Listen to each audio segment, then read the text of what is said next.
Install the app from the Google Play Store or the App Store on your device. Once it's installed, tap on the icon to open it. When the app opens, you'll be asked to get started by creating a new account or signing in if you already have a Wix account. As a new user, you'll see several options to continue signing up. I'll go with a Google account, but you can choose whatever suits you. If you're a new user, you can create a new website from here. If you already have an account, simply select your existing website and you'll be redirected to your dashboard. Here's my account, and now we're going to edit the website and explore the app's features. At the very top, you will find your website name. If you tap on it, a tab will appear showing a list of all your websites. On the home page, you will see your activity feed. In the Analytics tab, you will find website statistics such as total sessions and sales if you're running a store. At the bottom, you can see traffic sources and locations.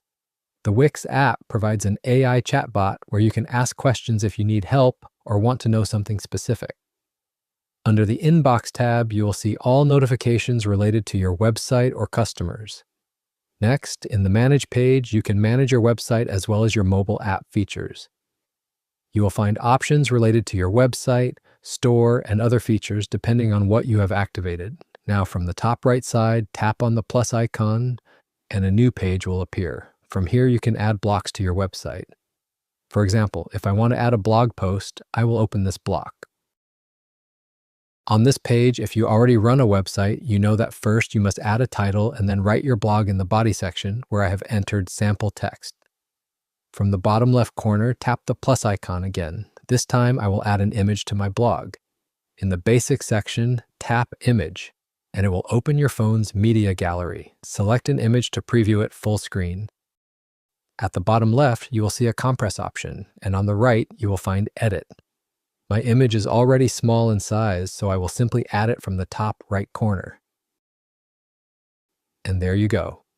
The image has now been added. You can customize your text by changing the font, style, size, or position as needed. Once everything is completed, tap Next from the top right. A new menu will appear where you will find different options. You can preview the post before publishing or schedule it if needed. Finally, tap Save and Publish, and your post will be published on your website. You can add other blocks as well, along with marketing tools for your website or store. From the top left, tap on your account image. Here you will find app settings such as notifications, app language, and display settings. You will also find help and feedback options. This is a short overview of the Wix app, and I hope it will be helpful for you. For more videos, subscribe to our YouTube channel, and thank you for watching.